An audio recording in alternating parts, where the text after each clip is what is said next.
Okay, આજે આપણે જોઈશું C4 પથ. લાસ્ટ ટાઈમ આપણે C3 પથની વાત કરેલી. આપણે જોઈશું C4 પથ. બરાબર છે. આપણે ટેક્સની અંદર એમ કીધું ચાલે કે થિયરિટિકલ બધું બરાબર છે, પણ થોડું નીટ લેવલ અંદર એડ થશે. બરાબર છે. જો આપણે C4 પથની વાત કરીએ તો આપણે C4 પથ, આપણે કાલે C3 પથની વાત કરેલી. તો કેટલીક વનસ્પતિની અંદર C3 ચક્ર હોય તો કેટલીક વનસ્પતિની અંદર C4 ચક્ર બી હશે. બરાબર છે. તો આપણે જોઈશું ત્યાં C4 ચક્ર કેવા પ્રકારની વનસ્પતિમાં જોવા મળે. આપણે MCQ છે. આપણે એવું કહી શકાય તો ચાલે કે ઉષ્ણ કટિબંધીય વિસ્તારોની અંદર, બરાબર છે, ઉષ્ણ કટિબંધીય વિસ્તારોની અંદર, બરાબર, અનુકૂલન પામેલી વનસ્પતિઓ C4 પરિપથ ધરાવશે. બરાબર છે. એટલે આપણે MCQમાં એવું કહી શકાય કે જે C4 વનસ્પતિ છે, બરાબર, તે ઉષ્ણ કટિબંધીય વિસ્તારોની અંદર રહેવા માટે શું પામેલી હોય? અનુકૂલન પામેલી હોય. આ વનસ્પતિઓ, બરાબર છે, આ વનસ્પતિઓમાં જે CO2નું જે સ્થાપન થવાથી, યાદ રાખજો કે લાસ્ટ ટાઈમ આપણે C3માં એવું જોયેલું કે CO2નું સ્થાપન થાય, બરાબર છે, તો 3 કાર્બનવાળું સંયોજન બનતું હતું. બરાબર છે. તો અહીંયા આપણે એવું કહી શકાય કે CO2નું જો સ્થાપન થાય, બરાબર છે, CO2નું જો સ્થાપન થાય તો સૌપ્રથમ બનતું જે પહેલું જે આપણે કહીએ ને કે કાર્બનિક સંયોજન, એ કેટલા કાર્બનનું હશે? 4 કાર્બનનું હશે. અને આ 4 કાર્બનનું જે પહેલું સંયોજન છે તે કયું હશે? ઓક્ઝેલો એસિટિક એસિડ. 4 કાર્બનવાળું પહેલું સંયોજન જે નિર્માણ પામશે CO2ના સ્થાપન થવાથી, જે 4 કાર્બનવાળું સંયોજન નિર્માણ પામે તે બીજું કંઈ નહીં હશે પણ શું હશે?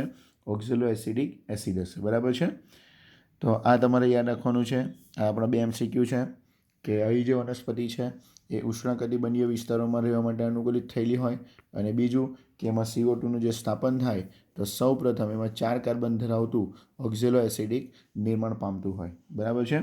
આગળ જોઈએ તો નિર્માણ પામે છે, છતાં પણ આના મુખ્ય જૈવ સંશ્લેષણ પરિપથ C3 પરિપથ અથવા તો કેલ્વિન ચક્રનો ઉપયોગ કરશે. બરાબર છે.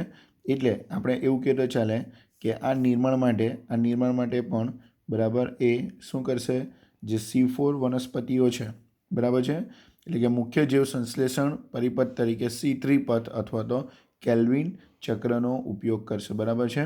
એટલે એમ કહેતો ચાલે કે આ જે C4 પરિપથ ભલે થશે, પણ C4 પરિપથની અંદર પણ કેલ્વિન સાયકલ અથવા તો તમે એવું કહી શકે કે C3 પથનો શું થશે? ઉપયોગ થશે.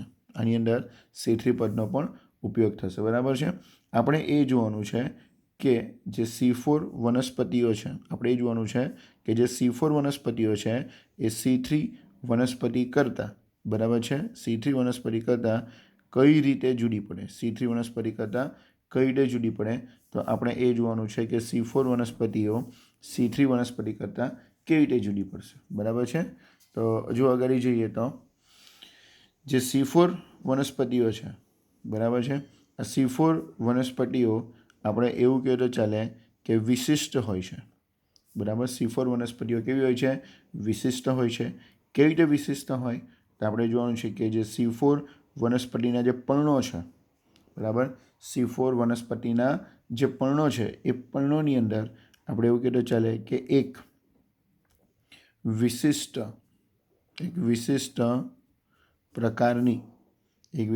પ્રકારની શું આવેલી હોય? અંતસ્થ રચના. બરાબર છે. C4 વનસ્પતિની C4 જે વનસ્પતિ છે એ વિશિષ્ટ હોય છે બીકોઝ ઓફ કે C4 વનસ્પતિના જે પર્ણો છે તેની અંદર એક વિશિષ્ટ પ્રકારની અંતસ્થ રચના આવેલી હોય. અને આ જે વિશિષ્ટ જે રચના આવેલી હોય, બરાબર, આ વિશિષ્ટ રચના આપણે એવું કહીએ તો ચાલે કે ઊંચા તાપમાનને સહન કરશે. વિશિષ્ટ રચના આપણે એવું કહીએ તો ચાલે કે ઊંચા તાપમાને શું કરશે? સહન કરી શકે.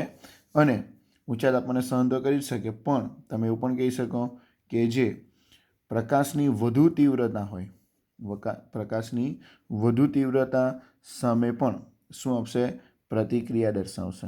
બરાબર. તો આ 2 પોઈન્ટ યાદ રાખવાના કે આ વિશિષ્ટ રચના કેવી રીતે કામમાં આવી શકે. તો યાદ રાખજો કે આ જે વિશિષ્ટ રચના છે એ ઊંચા તાપમાને તો સહન કરી જ શકે છે, સાથે સાથે પ્રકાશની વધુ તીવ્રતા સામે પણ શું આપશે?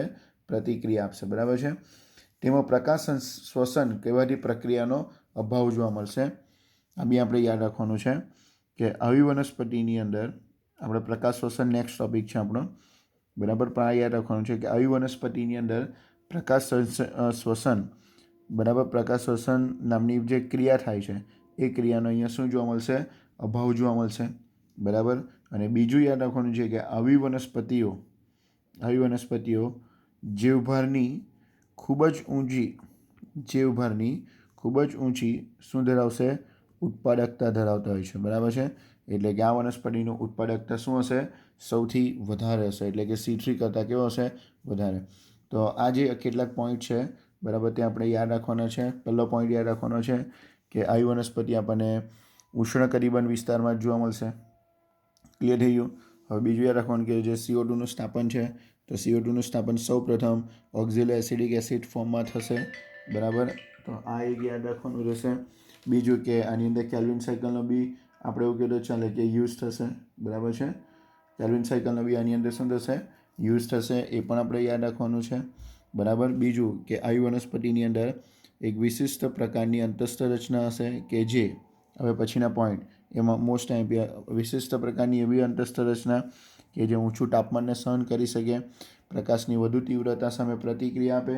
બરાબર. અને ઊંચી જૈવ ઉત્પાદકતા ધરાવશે. બરાબર છે. અને ઊંચી જૈવ ઉત્પાદકતા ધરાવશે, એ આપણે યાદ રાખવાનું રહેશે.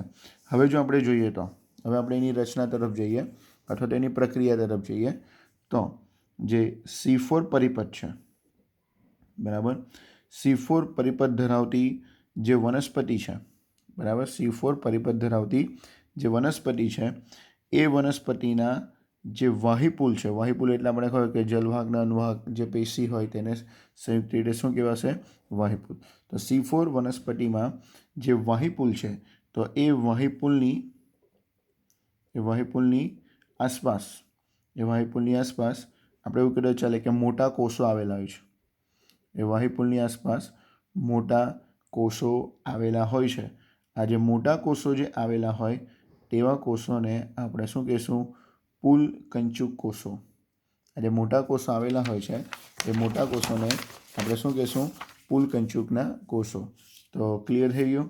તો આપણે શું જોયું કે જે C4 વનસ્પતિ છે એના જે વાહિપુલ છે, તો વાહિપુલની આસપાસ આપણે એવું કહીએ ચાલે કે વાહિપુલની આસપાસ શું આવેલા છે? મોટા કોષો. આ જે મોટા કોષો જે આવેલા છે એ મોટા કોષોને આપણે કહીશું પુલકંચુકના કોષો. મોટા કોષોને શું કહેવાશે? પુલકંચુકના કોષો. બરાબર છે. આ પરિણામમાં જોવા મળતી આવી અંતસ્થ રચનાને એટલે કે વાહિપુલની આજુબાજુ જે મોટા કોષો અને જે મોટા કોષો છે, બરાબર છે, જે મોટા કોષો આવેલા છે તો તેને આપણે કીધું પુલકંચુકના કોષો. એટલે આવા જે મોટા કોષોવાળી જે અંતસ્થ રચના છે તેને આપણે શું કહીશું? ક્રેન્ઝ પેશીય સંરચના. બરાબર. ક્લિયર થઈ ગયું? તો હવે આપણે જ્યારે બી યાદ રાખવાનું કે ક્રેન્ઝ પેશી રચના હોય એટલે યાદ રાખવાનું કે ક્રેન્ઝ પેશી રચના એટલે શું? જે વાહિપુલ છે તો વાહિપુલની આજુબાજુ શું આવેલા હોય? મોટા કોષો આવેલા હોય કે જેને શું કહેવાય?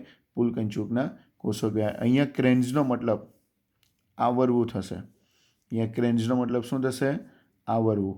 બરાબર. એટલે કે અહીંયા બી આપણે એ જ કીધું ને, શું કીધું કે મોટા કોષોની આજુબાજુ શું હશે? આવરતા પુલકંચુકના કોષો હશે. બરાબર છે. એટલે વાહિપુલને આવરતા જે મોટા શું હશે? પુલકંચુકના કોષો. તો અહીંયા ક્રેન્ઝ લખ્યું છે તો ક્રેન્ઝનો મતલબ આપણે શું યાદ રાખવાનું છે? આવરવું આપણે યાદ રાખવાનું છે. અને તે કોષોની વિશિષ્ટ ગોઠવણી હોય છે. બરાબર છે. હવે જો વાહિપુલની આસપાસ પુલકંચુકીય કોષોના અનેક સ્તર આવેલા હોય એટલે કે આપણે જો કીધું વાહિપુલની આજુબાજુ મોટા કોષો ગોઠવાયેલા હોય કે જેને પુલકંચુકના કોષો કહેવાય. પણ આ જે પુલકંચુકના જે કોષો છે, બરાબર, તે એમ કહેવાય ચાલે કે અનેક સ્તરોમાં ગોઠવાયેલા છે. બરાબર છે. પુલકંચુકના કોષો એ અનેક સ્તરોમાં ગોઠવાયેલા હોય છે અને તેની અંદર એની વિશેષતા એ છે કે તેની અંદર જે હરિતકણો છે, બરાબર, તેની અંદર હરિતકણોની સંખ્યા, બરાબર છે, તો એક તો અનેક સ્તરોમાં ગોઠવાયેલા હોય ને તેની અંદર આવેલા હરિતકણોની સંખ્યા આપણે એવું કહીએ તો ચાલે કે વધુ હોય છે. બરાબર છે. તો આ એની લાક્ષણિકતા છે. એક્ઝામમાં પૂછાય, શું પૂછાય? કે જે પુલકંચુકના કોષો છે, એક્ઝામમાં શું પૂછાય? જે પુલકંચુકના જે કોષો છે તો એ પુલકંચુકના કોષોની લાક્ષણિકતા શું?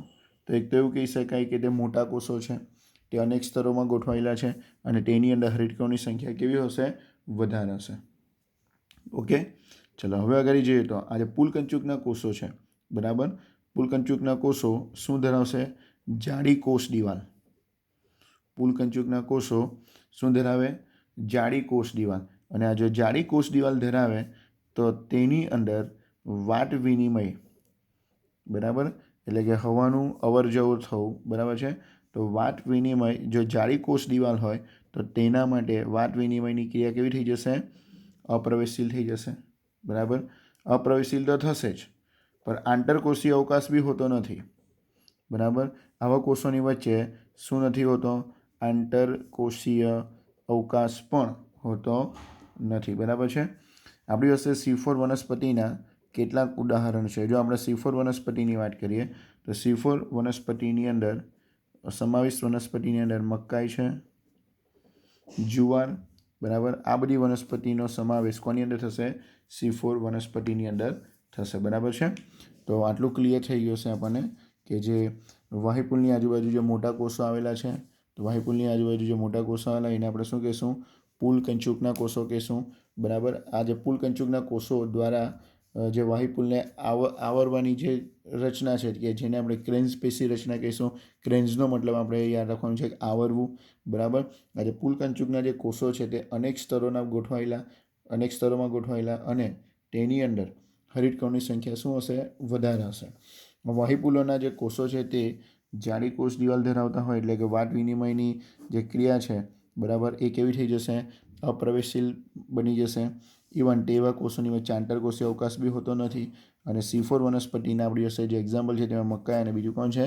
જુવાર છે, બરાબર છે. હવે આપણે તેની એમ કીધું ચાલે કે પ્રોસેસ જોઈશું કે એ કેવી રીતે કામ કરશે, બરાબર છે. આપણી ટેક્સ્ટમાં બી એક ડાયાગ્રામ આપી છે, બટ આપણે એના કરતાં થોડી એ જ ડાયાગ્રામ પણ થોડી ડિફરન્ટ ડાયાગ્રામનો યુઝ કરીશું, બરાબર છે. જો આપણે એ ડાયાગ્રામ જોઈએ પહેલાં આપણે થોડું આપણી ટેક્સ્ટમાંથી, બરાબર છે, ટેક્સ્ટનું રીડ કરીએ અને એ ડાયાગ્રામ જોતા જઈએ, બરાબર. ચલો હવે જો આપણે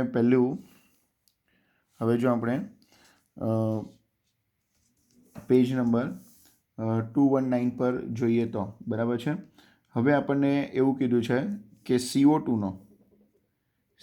નો જે પ્રાથમિક ગ્રાહક એ 3 કાર્બનવાળો અણુ, બરાબર છે, કે જેને કહેવાશે ફોસ્ફોઇનોલ પાયરુવિક એસિડ. બરાબર છે. આપણને જો આપણે જોઈએ તો ડાયાગ્રામની અંદર આપણે જોઈશું તો એટમોસ્ફિયરિક જે CO2 છે, બરાબર છે. તો આ વનસ્પતિની અંદર 2 પ્રકારના કોષો છે, એક મધ્યપર્ણ કોષો અને બીજો કયો છે? પુલકંચુકના કોષો. સમજી લો કે આ મધ્યપર્ણ કોષો છે. આ શું છે? મધ્યપર્ણ કોષો. અને એની સાથે જ જોડાયેલો સમજી લો કે આ શું છે? પુલકંચુકનો કોષ છે. આ કયો કોષ છે? પુલકંચુકનો. તો માની લઈએ કે આ મધ્યપર્ણ કોષ છે અને આ શું છે? પુલકંચુકનો કોષ છે, બરાબર છે. તો એટમોસ્ફિયરિક જે CO2 છે તે કોની અંદર એન્ટર થશે? મધ્યપર્ણમાં એન્ટર થશે, બરાબર છે. મધ્યપર્ણમાં એન્ટર થાય તો યાદ રાખજો, મધ્યપર્ણમાં એ જ્યારે બી એન્ટર થાય, બરાબર, તો એને ગ્રહણ કરતો જે પેલો 3 કાર્બનવાળો પહેલો જે સંયોજન એ કોણ છે? ફોસ્ફોઇનોલ પાયરુવિક એસિડ, બરાબર છે. અને આ ફોસ્ફોઇનોલ પાયરુવિક એસિડ ક્યાં આવેલો હોય? મધ્યપર્ણમાં આવેલો હોય. ક્લિયર થઈ ગયું આપણને પહેલું સ્ટેપ? તો પહેલું સ્ટેપ શું હતું? જે CO2 જે છે એ કોની અંદર એન્ટર થશે? મધ્યપર્ણમાં. અને મધ્યપર્ણમાં કોણ રહેલું છે? ફોસ્ફોઇનોલ પાયરુવિક એસિડ, કે તે એને ગ્રહણ કરશે. અને આ ફોસ્ફોઇનોલ પાયરુવિક કેટલા કાર્બન ધરાવતું છે? 3 કાર્બન. એટલે કે આપણને અહીંયા 4 કાર્બનવાળું, બરાબર, 4 કાર્બનવાળું એક સંયોજન મળશે અને તે કયું છે? ઓક્ઝેલો એસિડિક એસિડ. એટલે કે અહીંયા આપણને ફિક્સેશન થઈને 4 કાર્બનવાળું પહેલું સંયોજન કયું મળે? ઓક્ઝેલો એસિડિક એસિડ મળે, બરાબર છે. ક્લિયર થઈ ગયું? તો સેકન્ડ સેન્ટેન્સ જો. અને તે મધ્યપર્ણના કોષોમાં આવેલું હોય. સ્થાપન માટે જરૂરી ઉત્સેચક.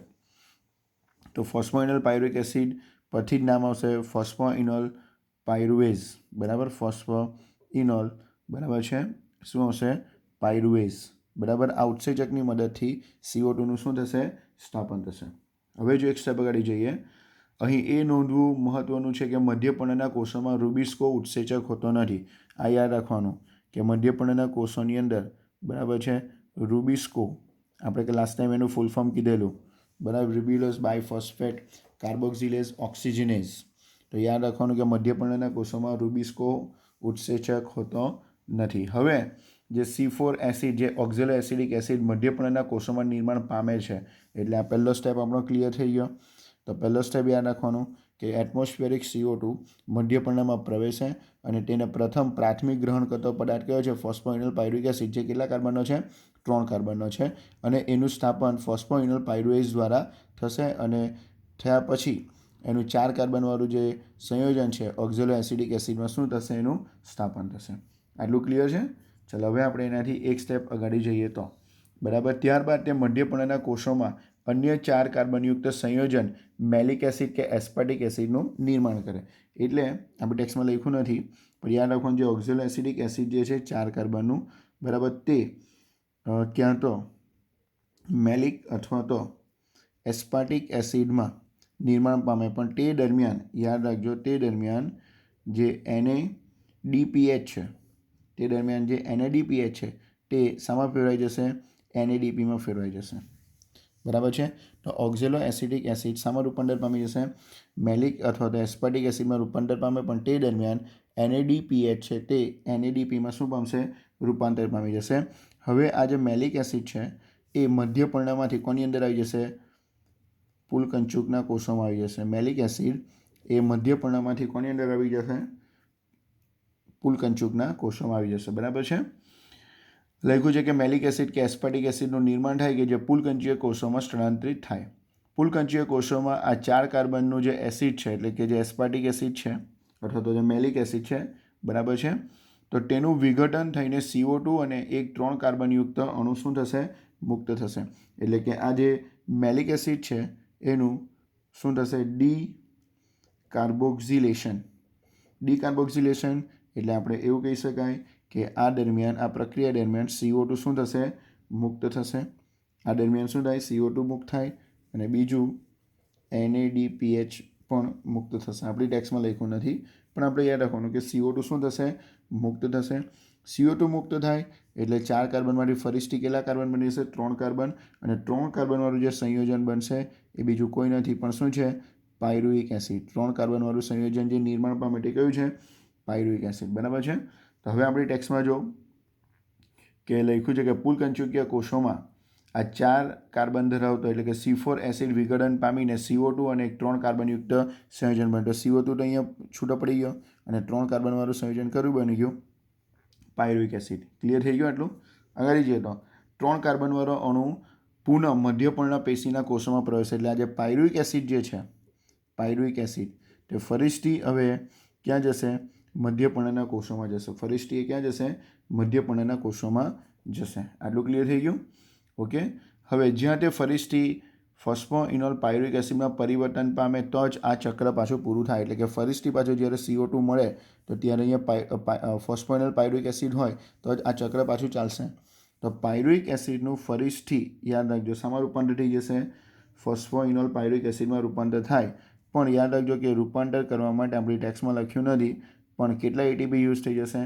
2 ATP અહીંયા યુઝ થશે. કેટલા ATP? 2 ATP. એટલે કે જો ફોસ્ફોઇનોલ પાયરુવિક એસિડનું જો પુનઃસર્જન કરવું હોય, ફોસ્ફોઇનોલ પાયરુવિક એસિડનું જો પુનઃસર્જન કરવું હોય તો 2 ATPનો ઉપયોગ કરીને, બરાબર, 2 ATPનો ઉપયોગ કરીને આ જે પાયરુવિક એસિડ છે તેનું ફોસ્ફોઇનોલ પાયરુવિક એસિડમાં શું થશે? રૂપાંતર થશે. બરાબર. પુલકંચુકીય કોષોમાં રહેલો CO2 એટલે કે આપણે કહે છે કે પુલકંચુકીય કોષોમાં આવેલો જે CO2 રહેલો છે એ કેલ્વિન ચક્ર અથવા તો C3 ચક્ર, એટલે આ જે CO2 જે છે, યાદ રાખજો કે જે પુલકંચુકીય કોષોમાં જે CO2 રહેલો છે એ ક્યાં પ્રવેશી જશે? C3માં પ્રવેશી જશે. ક્યાં પ્રવેશી જશે? C3માં. એટલે કે કેલ્વિન ચક્રમાં પ્રવેશી જશે. કેલ્વિન ચક્ર પથ એક એવો પરિપથ છે જે બધી વનસ્પતિમાં સામાન્ય છે. એટલે કે જે વનસ્પતિમાં C4 ચક્ર હોય, બરાબર, તેમાં C3 પણ હશે જ. કેમ કે આપણને એવું કહેવામાં આવે છે, બરાબર, કે જે C3 ચક્ર છે, બરાબર, તે બધી જ વનસ્પતિમાં કોમન છે. એટલે કે અહીંયા ઉત્પન્ન થયેલો જે CO2, બરાબર, તે ક્યાં જતો રહેશે? કેલ્વિન ચક્રની અંદર પ્રવેશ પામી જશે. પુલકંચુકીય જે કોષો છે, એટલે કે આ જે પુલકંચુકના જે કોષો છે, બરાબર, તો પુલકંચુકના કોષો રિબ્યુલસ બાયફોસ્ફેટ કાર્બોક્સિનેઝ ઓક્સિજનેઝ ઉત્સેચકથી પ્રચુર હોય.